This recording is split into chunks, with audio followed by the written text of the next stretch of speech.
আজকের রেসিপি এঁচোড়ের কালিয়া। গরম গরম ভাত হোক বা রুটি পরোটার সাথে এই এঁচোড়ের কালিয়া খেতে কিন্তু অসাধারণ লাগে। আর আজকে আমি যে পদ্ধতিতে এই এঁচোড়ের কালিয়াটা বানাবো এটা আমাদের বাড়ির নিজস্ব রেসিপি। আসুন তাহলে দেখে নেওয়া যাক আজকের এই ভিডিওটা। এঁচোড়ের কালিয়া বানানোর জন্য আমাদের অবশ্যই এঁচোড় প্রয়োজন। আর এখানে আমি দুটো ছোট সাইজের এঁচোড় নিয়েছি। এঁচোড়ের কালিয়ার জন্য চেষ্টা করবেন একটু কচি এঁচোড় নেওয়ার। কচি এঁচোড় দিয়ে যদি এঁচোড়ের কালিয়া বানানো হয় তাহলে তার স্বাদ কিন্তু মাংসকেও হার মানাবে। আচ্ছা, এখানে আমি দুটো পাত্রের মধ্যে জল নিলাম। একটা পাত্রের মধ্যে আমি যে জলটা নিয়েছি সেটা সাইডে সরিয়ে রাখলাম, আর একটা পাত্রের জলের মধ্যে দিয়ে দেবো আটা। এখানে আমি নর্মাল যে গমের আটায় আমরা রুটি বানাই সেই আটাই ব্যবহার করছি 2 চামচ। আর আটার পরিবর্তে আপনারা চাইলে ময়দাও দিতে পারেন। এই আটা বা ময়দাটাকে জলের মধ্যে মিশিয়ে নিতে হবে। আমি এঁচোড়টা কেটে নেওয়ার পর ওই আটাগোলা জলের মধ্যে কিন্তু এঁচোড়গুলো রাখবো, এতে করে এঁচোড়টা কালো হয়ে যাবে না বা রংটা চেঞ্জ হয়ে যাবে না। আচ্ছা, এবার আমি যে ছুরির সাহায্যে এঁচোড়টা কাটবো তাতে একটু তেল মাখিয়ে নিলাম। সর্ষের তেল মাখিয়েছি। আপনারাও যদি বটির সাহায্যে এঁচোড়টা কাটেন অবশ্যই একটু সর্ষের তেল মাখিয়ে নেবেন, এতে করে এঁচোড়ের যে আঠা থাকে সেই আঠা কিন্তু লাগবে না। আচ্ছা, এঁচোড়টাকে আমি মাথার কাছে অল্প করে কেটে নেওয়ার পর এবার এটাকে আমি এইভাবে 4 টুকরো করে নিচ্ছি। এবার এই এক একটা টুকরো থেকে আবার এইভাবে একটু বড় করে টুকরো করব। এবার আমি ছুরির সাহায্যে এই খোসাটাকে ছাড়িয়ে নেবো পেছনের। দেখুন, এটা যেহেতু ভীষণই কচি এঁচোড় তাই এতে কিন্তু আঠা নেই। যদি আঠা থাকতো এঁচোড়ে সেক্ষেত্রে ওই যে নর্মাল জলটা আমি রেখেছি ওর মধ্যে কাটার পর ফেলে দিতে হতো, এতে করে এঁচোড়ের আঠাটা সম্পূর্ণ ধুয়ে যেত, তারপর এঁচোড়টা কাটতে হতো। দেখুন, আমি এঁচোড়ের খোসাটা ছাড়িয়ে নিচ্ছি। আর ওপরের দেখুন এই যে একটা মোটা মতন অংশ রয়েছে সেটাকেও আমি কিন্তু ছাড়িয়ে নেবো। দেখুন, এই মোটা অংশটা থাকলে এঁচোড় কিন্তু ঠিক মতন সেদ্ধ হতে চায় না, এই জন্যই ওই মোটা অংশটাকেও কেটে নিতে হবে। তারপর সেটাকে আমি টুকরো করে নিচ্ছি। আর এঁচোড়গুলো কিন্তু খুব বেশি ছোট করবেন না, একটু বড় করে টুকরো করতে হবে। না হলে এঁচোড়টা যখন আমরা রান্না করব রান্না শেষে দেখা যাবে সম্পূর্ণটা কিন্তু ঘেটে গেছে। আচ্ছা, এবার আমি বাকি এঁচোড়টাও কেটে নেব। দেখুন, এই এঁচোড়টাতে কিন্তু আবার একটু আঠা রয়েছে, তাই আমি কাটার পর সরাসরি দিয়ে দিলাম ওই যে নর্মাল জলটা রেখেছিলাম ওই জলের মধ্যে। এই নর্মাল জলে যদি দিয়ে ধুয়ে নেওয়া হয় তাহলে আঠা কিন্তু লেগে যায় না। দেখুন, আমি সমস্ত এঁচোড় কেটে নিয়েছি আর এইভাবে আটাগোলা জলের মধ্যে দিয়ে দিয়েছি, এতে করে এঁচোড়ের রংটা বজায় থাকবে, নষ্ট হয়ে যাবে না। এবার আমি ওই আটাগোলা জলটা ফেলে দিলাম আর এঁচোড়টাকে আমি 2 থেকে 3 বার জল পাল্টে পাল্টে ধুয়ে নিলাম। এবার আমি এঁচোড়টা সেদ্ধ করব, তার জন্য ওই সসপ্যানের মধ্যে দিয়ে দিলাম 2 কাপ পরিমাণে জল। 2 কাপ বলতে বাড়িতে থাকা বড় চা কাপ বা মেজারিং কাপের 2 কাপ। আচ্ছা, এঁচোড়টা সেদ্ধ করবার জন্য দিয়ে দিলাম 1 চা চামচ লবণ আর 1/4 চা চামচ হলুদ গুঁড়ো। লবণ আর হলুদ গুঁড়োটা জলের সাথে মিশিয়ে নিলাম। এবার আমি সসপ্যানটা গ্যাস ওভেনে বসিয়ে দিচ্ছি, গ্যাস বার্নার অন করে নিলাম। এবার এটা আমি হাই ফ্লেমে করে নিচ্ছি। এবার হাই ফ্লেমে এটা কভার করে মোটামুটি 5 থেকে 6 মিনিট এটা বয়েল হতে দেবো বা সেদ্ধ করে নেবো। আর এই 5 থেকে 6 মিনিটের মধ্যে কিন্তু এঁচোড় আমাদের একদম 100% সেদ্ধ হবে না, মোটামুটি 50 থেকে 60% এঁচোড়টা সেদ্ধ হবে। যদি আপনারা এটা প্রেশার কুকারে সেদ্ধ করতে চান একদম হাই ফ্লেমে একটা সিটি বা একটা হুইসেল দিয়ে নেবেন, তাহলেই হবে। একটা স্পেশাল ভাজা মশলা এবার তৈরি করছি। কড়াইয়ের মধ্যে দিয়ে দিলাম গোটা গরম মশলা, অর্থাৎ একটা তেজপাতা, 1 টুকরো দারচিনি, 3 থেকে 4টে ছোট এলাচ, একটা শুকনো লঙ্কা, 3 থেকে 4টে লবঙ্গ, আর 7 থেকে 8টা গোটা গোলমরিচ, আর একটা জয়িত্রী ফুলের অর্ধেকটা। এবার এই গোটা গরম মশলাটা গ্যাসের ফ্লেম মিডিয়ামে রেখে মোটামুটি 1 মিনিট একটু নাড়াচাড়া করে ভেজে নিলাম। 1 মিনিট পর দিয়ে দিচ্ছি 1/2 চা চামচ গোটা ধনে, 1/2 চা চামচ গোটা জিরে।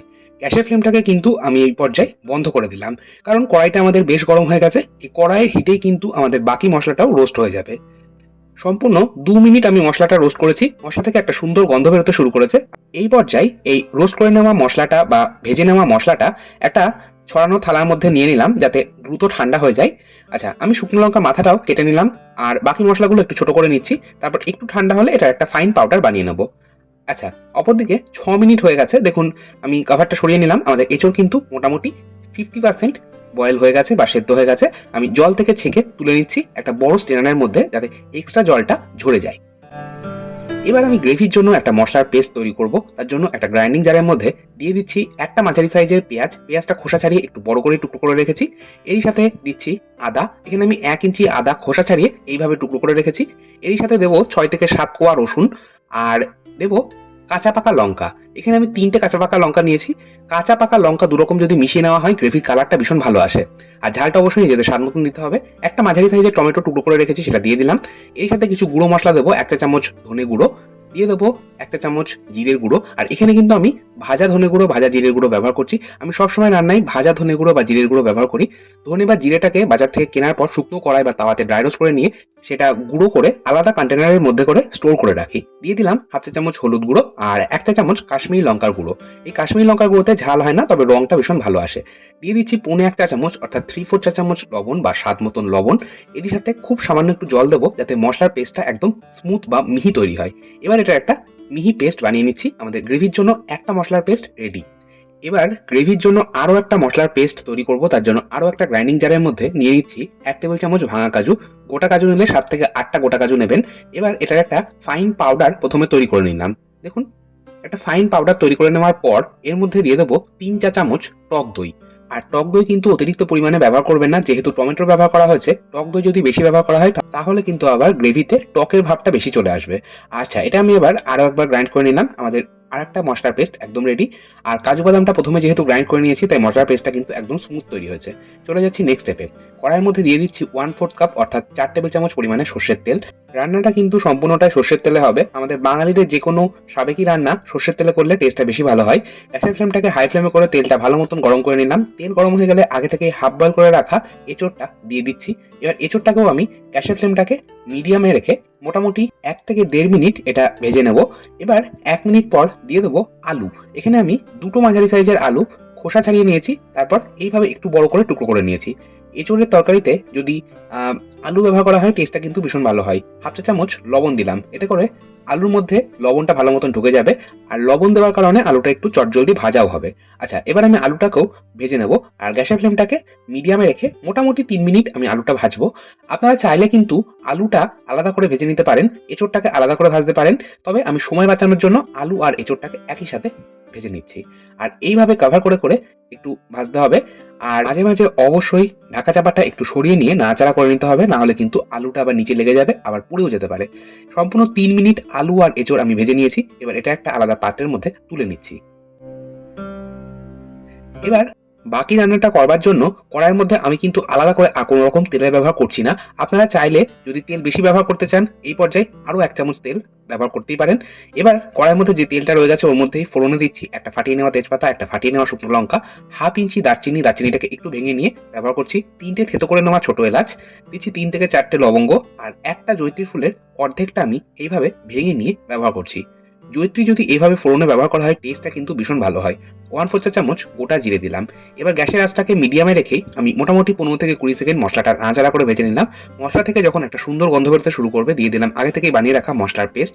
ওই একই গ্রাইন্ডিং জারের মধ্যে খুব সামান্য একটু জল দিয়ে আমি লেগে থাকা মশলাটা ধুয়ে দিয়ে দিলাম।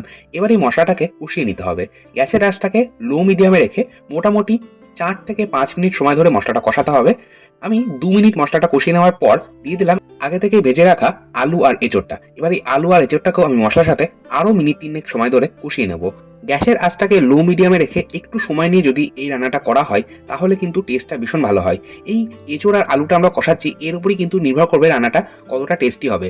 যত সময় নিয়ে ধীরে ধীরে রান্নাটা মিডিয়াম আছে বা লো আছে কষানো হবে, রান্নার টেস্ট কিন্তু তত বেশি ভালো হবে।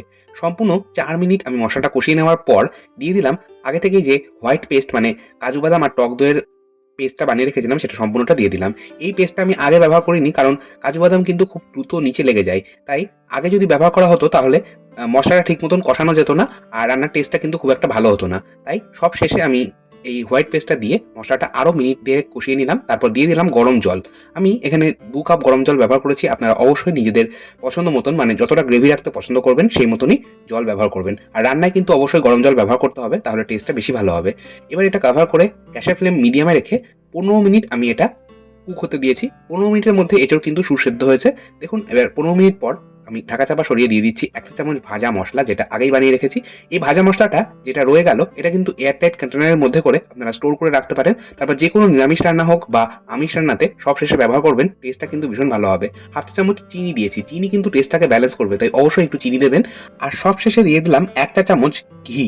অবশ্যই একটু ঘি দেওয়ার চেষ্টা করবেন, টেস্টটা কিন্তু ভীষণ ভালো হয় সবশেষে যদি একটু ঘি দেওয়া হয়।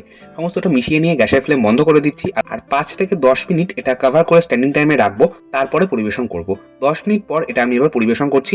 আপনারা অবশ্যই বাড়িতে এইভাবে একবার বানান, খান এবং পরিবারের সকলকে খাওয়ান। আশা করছি আপনাদের প্রত্যেকের কিন্তু ভীষণ ভালোই লাগবে। আজকে আমি এটা পরিবেশন করছি গরম, গরম ভাতের সাথে। ভাতের রেসিপি তো অলরেডি দেওয়াই আছে। আপনারা প্লিজ একবার চেক করে নেবেন।